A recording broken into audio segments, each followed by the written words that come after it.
Hello everybody, Richard Owen here at Owen Automotive, back on my junk E-Type engine. This is episode number 7 and I really want to get this beautiful aluminum oil pan on the engine. But before that's possible, I gotta do the timing gear. You can see what it looks like exploded there. But really it's quite a compact piece when it's all together. One thing we have to do is put new chains on this engine. That's pretty standard for an engine rebuild. I'm just gonna take these 4 nuts off and that thing falls apart. One tip I got from I think Frank or Will at S&G Barrett is just double check the chains, make sure the link count is the same. So that's what I'm going to do. I'm going to haul this apart, check the chains, put them in, then I'll show you where we're at. Okay, just tucked the chains into position around the cogs there, or the sprockets, and you can see what that looks like. And then I just have to put this carrier now over top of the works. All right, time for the marriage. It sits up pretty high, eh? Yeah, let's get this chain loop going underneath there first. You want me to get the chain under? I got it, there we go.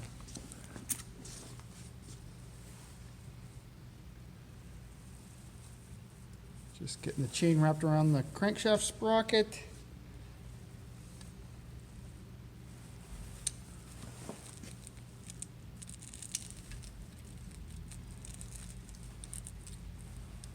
Easier said than done, eh?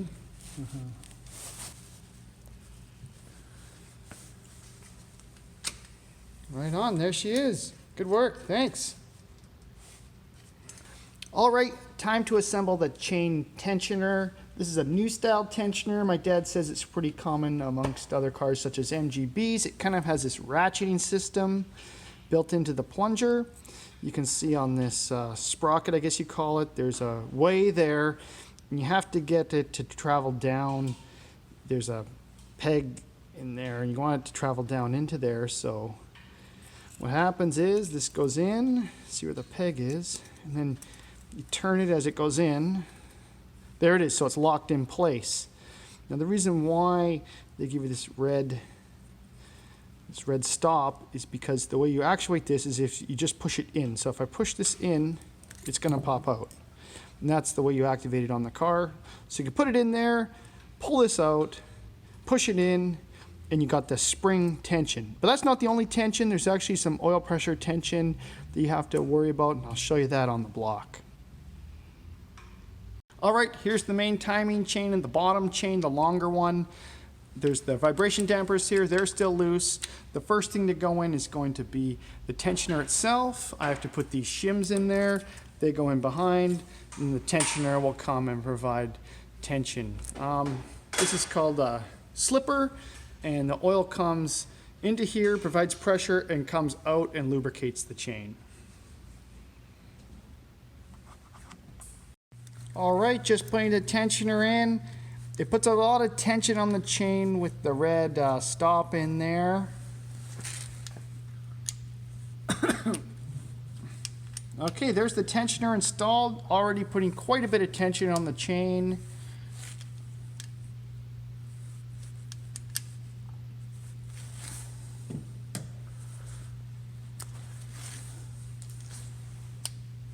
There we go. So it doesn't quite reach even the first ratcheted stop, but it might after some appreciable wear. Great, she's in. Then the lock tab. Do the lock tab. All right, one last thing before we progress. I gotta tighten down these dampeners. They call them vibration dampeners. And I don't really want them interfering with the travel of the chain, just nestling up lightly against it and stopping it from any harmonic unbalances. All right, look at that, really happy. Got the chains in, tension down, ready to go. So yeah, next thing is to cover it up. Here's the aluminum timing cover. Got that all cleaned up, looking fantastic.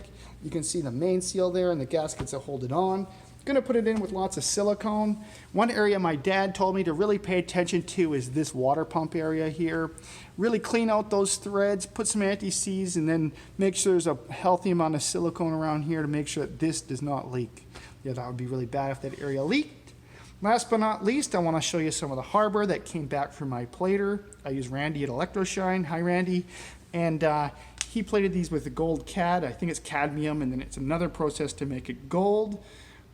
Some of the hardware on this engine, you can only tell it was gold by looking on the inside threads or at the end of the bolt where it wasn't exposed to any oxygen. To preserve this expensive finish, I'm going to put them in a Ziploc bag, put a little oil on them and shake it all up. Hopefully preserve this finish, because isn't this lovely seeing all these GKN heads all in gold cad. Wonderful. All right, getting really close, about to lay the silicone down on the timing cover surface. I don't know if you can tell here, but the surface is, you can see where they machined it off there, just surface ground it, and it's kind of rough, so definitely going to use some silicone. One little hack is this distance piece. Flip it around from the way it was original. You can kind of see the orientation here based on the old wear mark, and this will just move the new wear mark slightly forward there, so that'll be better for one of the main seals. All right, just gonna lay some silicone down on this surface. My dad really wants me to use this Renzo Sil. I don't know, I think it's some sort of silicone. It's a pretty high-end one from Germany. But instead, I'm gonna try this Worth Super RTV silicone. Yeah, it's I'm not sponsored or anything. I just bought this. I paid full price. And let's see how this goes on. Oh, it comes out pretty fast, Dad. It's a worm maker. This is great, man. Controlled. I can just put the amount on that I need. Yeah, I'm digging this. Sorry, I don't know if you guys can see it down here. Look at that. Wonderful. Look at this worm maker, Dad. Well, as steady as my hand here behind the camera. Look at that. You think that's gonna look gross? Okay, we got the timing cover on. This engine's looking absolutely fabulous. Got a quick tip. We backed off this distance piece, put the seal around it, then put the timing cover, seal and distance piece on the block all at once. Made that job quite easy. Yeah, I put a little silicone in there, really trying to avoid those oil seeps, not really leaks, but really light seeps. I'm gonna geek out and be a bit of a detail maniac right now. I'm going to show you some of the hardware here. So this is all the original hardware plated and put back on the timing cover. Really kind of paid attention to what came out. So everything that came out went right back in and finished in its correct finish. You can see these gold GKM bolts looking like automotive jewelry. Loving that. Up at the top here, there were two like high strength black oxide bolts. I didn't really send those out to get black oxide. I just left what black oxide remained and painted them with some fabric paint, and that's good enough for this job. So yeah, that does it with this seal. So next we can move on to the oil pan. Really looking forward to that. So here's the oil pan for my Jaguar E-Type engine. Just did a few things to it before it goes on the block. One is install these baffles. It goes in with these coarse thread bolts right here, 6 of them. Just stuck them in with a little Loctite. Don't want those coming loose. I'll put on some of the original hardware that was plated. There's the oil plug. There's the oil filter pickup tube. Yeah, those look really great. Nice shiny silver. Really happy with those. Now here's the 26 bolts that hold the pan to the block. And 3 of them are different sized. One of them right here, my dad pointed out, it's only 5/8 inch long. And I'll show you, it goes right here in the corner on the timing side of the engine in this hole right here. And the reason for that is that this bolt, the threads protrude, they actually kind of collide in there. So that's the one that has to be shorter than all the rest. But really just gonna put this in with the bolts. Pretty easy job. Gonna use my super RTV silicone. Really trying to avoid oil leaks with this. I know my dad doesn't like that stuff, but I'm gonna try it anyways. And put some silicone underneath this cork seal and really try to seal it up. Trying to keep those oil leaks at bay.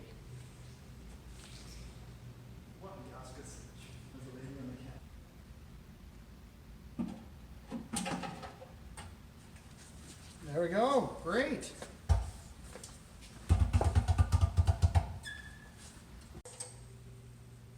There she is. the oil pan has landed. Yeah, went on pretty easy. Just a little silicone. Hopefully seal that oil in there.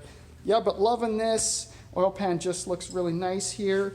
The process we actually did on this oil pan, and the timing cover for that matter, was a Fusion Vapor Blast, which is a new kind of blaster. It kind of looks like a sandblaster with a wiper on the inside because it has an acidic slurry with fine glass bead, and it really brightens up this aluminum. I did both the oil pan here and the timing cover. That's why it looks so clean, especially in the cracks here. It just really cleans it out nicely and makes an easy job of that. Yeah, still loving all this plated hardware, looking great. So yeah, that's it for this bottom end chapter of my Junk E-Type engine, but it doesn't end here. Yes, look down there, we have the cylinder head. Yeah, so here's the old nasty cylinder head, looking dirty from when we took it off the engine 7 months ago. We're banging like crazy on it, and I haven't touched it since. So yeah, this is the next chapter. This is the next episode for my Junk E-Type engine, is cleaning this thing up, seeing what we got. Likely it's going to be really nice inside, just like the bottom end. Well, that wraps it up for today. As usual, thanks for watching, everybody. See you later. Bye-bye.